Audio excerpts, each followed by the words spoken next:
Après quelques films un peu moins connus du grand public, attardons-nous sur une des rares superproductions dont la suite est meilleure que l'original.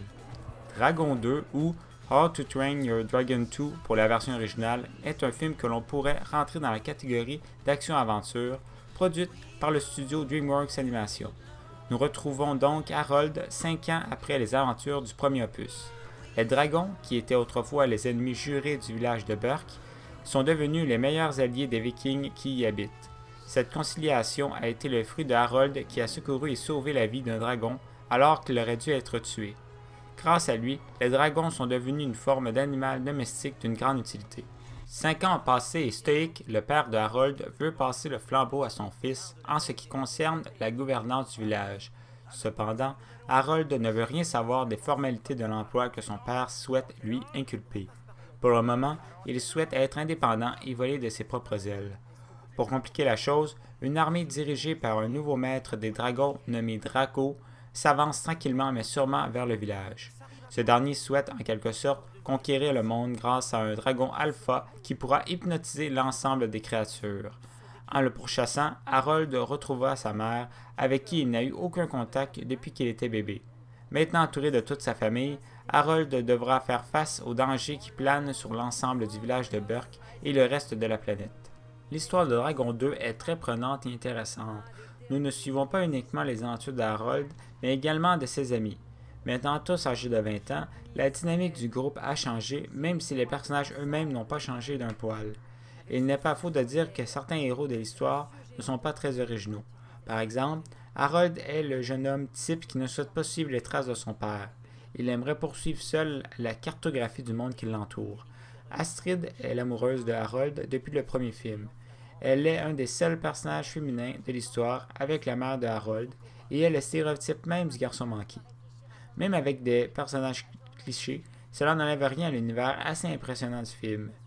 Il y a assez de matériel pour plusieurs suites sans pour autant être redondant.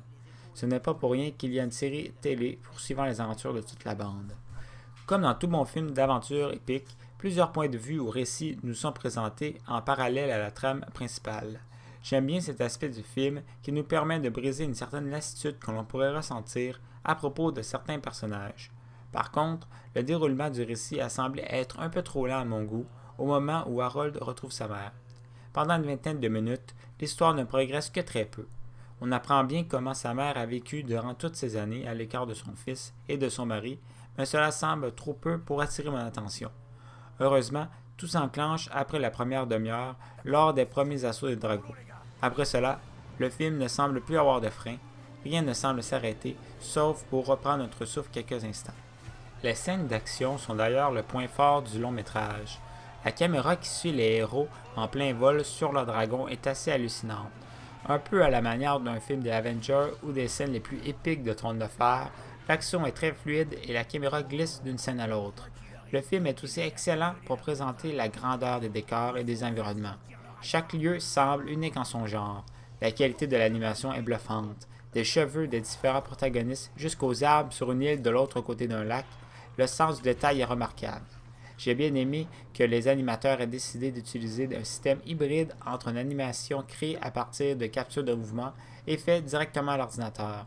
Cela donne un aspect réaliste tout en restant dans le fantastique. C'est un joli mélange entre Madagascar et Beowulf. Dragon 2 est sûrement une des plus grandes réussites au niveau de l'animation pour le studio DreamWorks. La bande sonore n'est également pas en reste. Je peux même dire sans appel que la musique du film est au top de sa catégorie. Tous les morceaux qui accompagnent l'action sont excellents.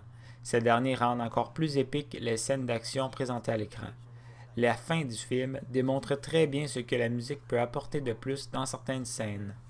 Comme vous avez pu le constater, Dragon 2 est un excellent film d'action et d'aventure qui s'adresse au plus grand nombre. Le film peut sembler lent à ses débuts, mais prend rapidement sa vitesse de croisière. De plus, l'animation et la musique sont un cran au-dessus de la compétition. Et il n'est pas nécessaire d'avoir visionné le premier opus pour en profiter, même s'il est utile de l'avoir visionné pour savoir certains éléments sur les dragons et les personnages. Je recommande ce titre à tous les fans de films d'animation et même de films d'action en général.